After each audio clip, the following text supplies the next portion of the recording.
Hello everyone, today I've got for you an in-depth review as well as sort of history of the Mahogany Teakwood, as it's most commonly referred to now, as a candle from Bath & Body Works, Slatkin & Co., White Barn Candle Company. I wanted to give sort of my in-depth sniff and review on my interpretations of it, as well as show you sort of a history of the various packaging and test phases it went through before it finally sort of caught on in in the past, let's say 6 to 10 months as being quite popular. And I wanted to talk through a little bit about the original test line that it appeared in, because I was really interested and enjoyed the test line that it came out of, as well as I did some research on, most folks refer to Mahogany Teakwood as smelling very, very similar, almost a direct duplicate of Abercrombie and Fitch's Fierce cologne. And as it turns out, in doing my research, the famous perfumer who created actually that blend to create the Fierce cologne was not an in-house Abercrombie fragrance person. It was third party who created it on behalf of the store, and he actually has created many other very popular fragrances that you are aware of, I'm sure. And he also there was an interesting connection to Harry Slatkin from that perfumer. So I thought that was kind of interesting, and I'll get a little more in-depth with explaining that research that I've done a little later on in the video. But to start here, if it is a little dark, I know it's very sunny. My last couple of videos I've been trying to use the sun to my advantage, as opposed to just putting the blinds down and being in a darkened room. But I know that the shadows aren't always the best here, so if you're not able to see something perfectly, rest assured I'll be picking up the candles and showing them more up close further on in the video. So to not keep this into something super long, I'll try to move it along quickly here, but just know that this video is for the folks who really are interested in sort of the development of scents, sort of in-depth review of the notes within them, as well as the full entire creation of and marketing of the scents. So this may not be everyone's cup of tea, but I hope that some of you will find this sort of educational and at least informational and enjoyable. So to start off, the scent as we know it with Bath & Body Works originally appeared in a test line that they did in fall of 2011, which at this point seems so long ago. But it was called something like the Slatkin Passport Collection, or No Passport Required, something like that. It was 5 cents. The labels all sort of had like a wooden pattern to them with a sort of rustic, hand-drawn, sort of painted-on images of plants and florals and things like that were in in the scent. Every candle had a name of usually a location, either a country or something along those lines. Yeah, just overall I think they were a very interesting line. They didn't all go wide, of course. When I was in the test store, I didn't go to test stores quite as often then as I do now, and at the time there was no 2 for $20 sale going on, so I purchased 2 of the scents that I liked the most at the time, and as it turns out, those 2 scents are the ones that ended up going wide. So at least at that point, I was right on with, the marketing of, the popular scents. I agreed with the most popular scents, apparently. And at the time, those were Indian Mahogany and Bergamot, and Peruvian Black Pepper and Bergamot, is what they were called. You now know those as Mahogany Teakwood and Black Pepper Bergamot. But originally they were, vastly different in their marketing and names and things. The other scents in that collection that did not go wide were Tahitian Vanilla Embers, Moroccan Wood, and Himalayan Chai. Now I was able to pick up a 4 ounce of Himalayan Chai at some point, and it's very nice. It is a true chai tea scent. It's not very strong. It was almost a little too milky and not quite strong on maybe the cardamom. And I'll maybe do a review of that at another point if anyone's interested in sort of the entire original passport collection there. But that was nice, the Himalayan Chai. The other 2, Moroccan Woods and Tahitian Vanilla Embers. I remember Tahitian Vanilla Embers was a white candle. Moroccan Woods was sort of, if I remember correctly, it was a very intensely kind of mustard yellow, or almost like a yellow curry yellow. And if I remember correctly, I believe one of them, maybe the Moroccan Wood, was almost a duplicate of Slatkin's Sandalwood Vanilla. I think that was Moroccan wood. And then Tahitian vanilla embers was just like a light, somewhat smoky vanilla scent. That may have been the sandalwood vanilla one, but if I remember correctly, I'm pretty sure it was the Moroccan wood was basically the repackage of sandalwood vanilla. So I could be wrong with that because we've had, of course, this most recent Moroccan market candle that came out with the Around the Globe collection. Maybe that was Moroccan wood a few years back, but I don't think so. I'm pretty sure that the yellow one, Moroccan wood, was the sandalwood vanilla. Anyhow, it doesn't really matter at the end of the day. But so they were released as a limited test collection. 2 of them went wide sort of during holiday 2011, and then they disappeared. They weren't supremely popular. And then, lo and behold, summer 2012, they were re-released as part of the White Barn collection, known then as Mahogany Teakwood and Black Pepper Bergamot. So first, I'll go through sort of the test labels and names that they were trying out here, and then, of course, I'll do my in-depth sniff on it, and then we'll talk a little bit more about the notes on the Abercrombie and Fitch Fierce cologne to sort of compare the notes between the candle and that official fragrance. So first we have here, I believe the first test was, of course, again, the Passport collection, or the whatever it was called at the time. And you see here it was actually called Indian Mahogany and Bergamot. So that it was interesting, it had Indian in the name, and it had bergamot, which was similar to the Peruvian black pepper and bergamot candle. And you could see, I guess, why people weren't super interested. The labels were a little strange, sort of the artsy thing on top of the wood, perhaps having 2 things called bergamot, they sort of turned people off.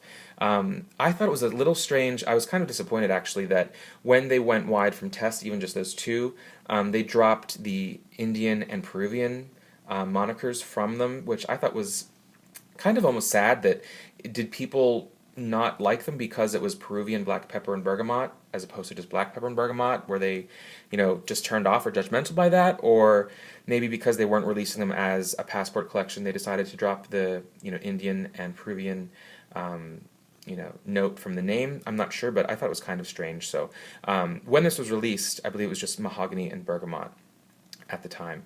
I'm not sure if it was Mahogany and Teakwood. I don't think so. I think when it did its sort of second version, it was Mahogany.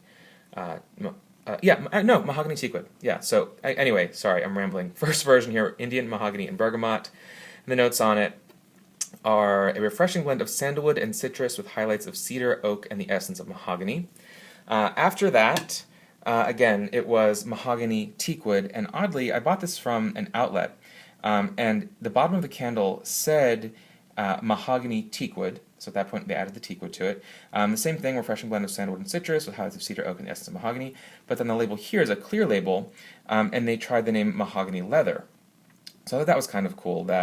So Indian Mahogany and Bergamot to Mahogany Teakwood to Mahogany Leather. Slightly different colors, wax, similar, exact same scent, nothing changed. But for whatever reason, those 2 weren't super popular when they released.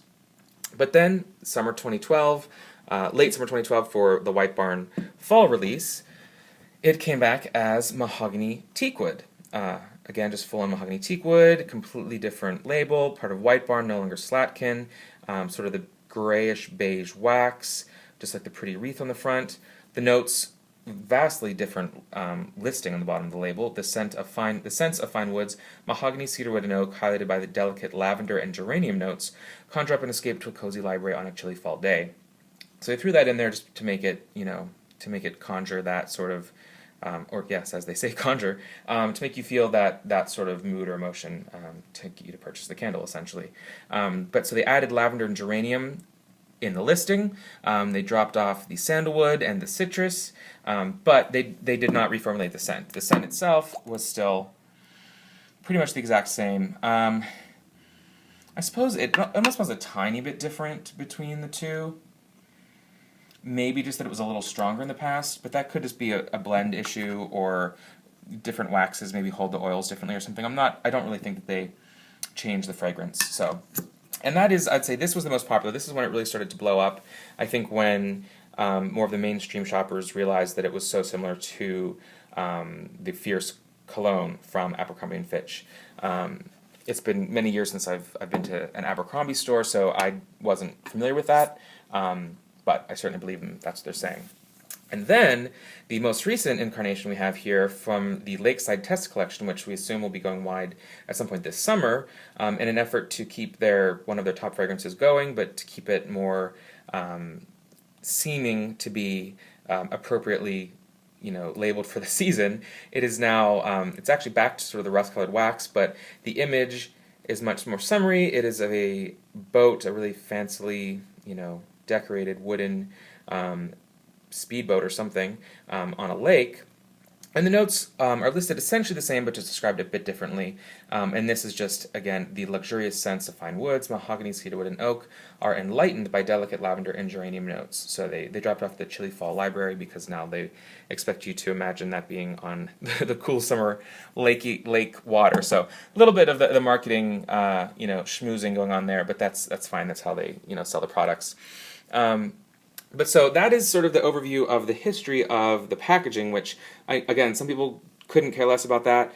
Some people like me are more interested by that to see really like the tweaks they make to make something popular. Like, what was it about Indian Mahogany and Bergamot with that label that didn't work, that made them want to try Mahogany Teakwood, wanted to try Mahogany Leather, drop Indian from it, go for a different label and a different mood entirely, throw different notes listed on the bottom, even though it smells the exact same. They add lavender and geranium, perhaps to make women a little more drawn towards it because they see that there's a lighter side to it as well, and less cologne-y perhaps. At the end of the day, it still smells the same as it did on day one, so what really counts is that. So that's the interesting part. Now, to me, when I smell it, I'm actually going to smell the original one I have here, which I burned about halfway through. And it's funny, at the time I didn't love it. I really, really loved Peruvian Black Pepper and Bergamot, which then was released as Black Pepper and Bergamot. And I bought a bunch of those when it was clearanced out from the original packaging that was, similar to this, that was in, late 2011 that came out. And it was, I think, 75% off, so I got 4 or 5 of them. And I love that one more, but this one still, it really grew on me, especially when it came out in the summer again. I feel like with everyone else, it just sort of took off and it worked for me. And it's funny, look at the oils. It's sunny in here. It's freezing cold right now. It's, blizzard was here. But it's very sunny now, and the oils on this thing are just like crazy escaping the wax, so heating it up. So I hope that's that's probably not great, actually, that's happening, because it'll dry up, I suppose, and maybe reabsorb back into the wax, but that can't be good for candles to go through hot, cold without being used. I'm sure that'll damage the scent eventually. But anyhow, back to my sniff. Yeah, it's just, you certainly get the woods. It's hard to really place them. I wasn't sure, first smelling this, it was supposed to be sandalwood, citrus, cedar, oak, mahogany. It's woods, but it was much more of like a dry woods, not a forest wood, not a tree wood, really. When you smell it, it was much more like perhaps some sandalwood, citrus may be there, the lavender, the geranium may be there as very light notes. It was much more about sort of, it's not matching. You can't really go anywhere and smell a piece of wood that's going to smell just like this, whether it's mahogany, whether it's cedar wood. It's very much about the blend, which of course is why perfumers create the much more advanced blends. Now, I would say I do get a lot of the cedar wood, not a typical cedar like you smell, a cedar closet or cedar chips, but I'm thinking of the cedarwood oak test candle from this past fall, and they sort of remind me of each other in some ways, where there's definitely cedarwood and oak notes that match between this candle and that one. But again, just with a much richer, it does smell very rich, elegant. I think they kind of hit the nail on the head when they describe it as a library, or just like a very old estate, using rare woods to build an entire room sort of out of these things. And you really do imagine it with like old leather books, and it's a man in a red leather chair with a smoking jacket and a pipe, and telling a story around a crackling fire or something is really, I think, the image that I get with this. I think some people, if they're familiar first with the cologne, they think something different. They think hot guy, they think Abercrombie store, whatever. But to me, I definitely got it as a very sort of sophisticated and sort of mature, even more so than sophisticated, just mature scent. Swinging back to the Abercrombie and Fitch Fierce Cologne, the interesting things I found out about that are it was developed in 2002. It's considered to be woody, aromatic, citrus, musky, and somewhat fresh, spicy. And the official notes in that are, if I have them somewhere, it was developed by Christophe Laudamiel. It's French. I'm not sure. Sorry to be ignorant. I don't know if it's Laudamiel or Laudamier. I think it's Laudamiel.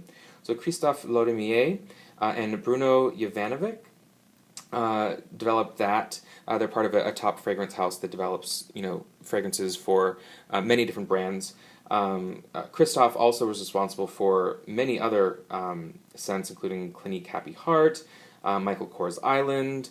I believe the other one that I read was, and I could be wrong, but I think it was Blue Water for Polo, Blue Water for Men Polo, something like that.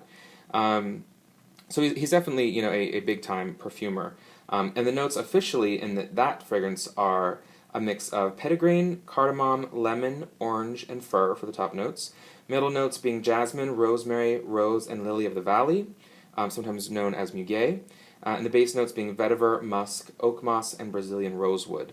So it's kind of interesting that if we're going on this possibly being the same scent or a duplicate of that, it's interesting that they've never used many of those to describe the candle Bath & Body Works.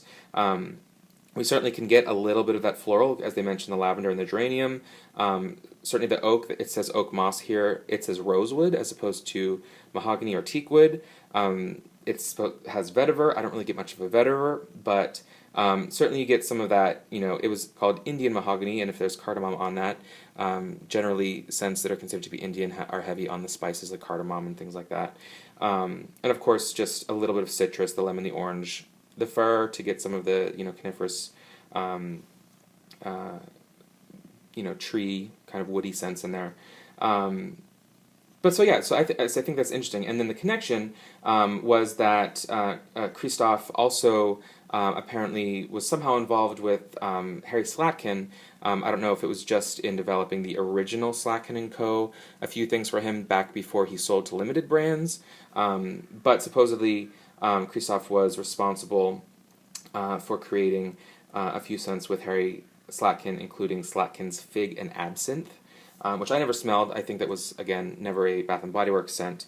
But they've both been honored by the fragrance industries at the I think it was the Fifi Awards.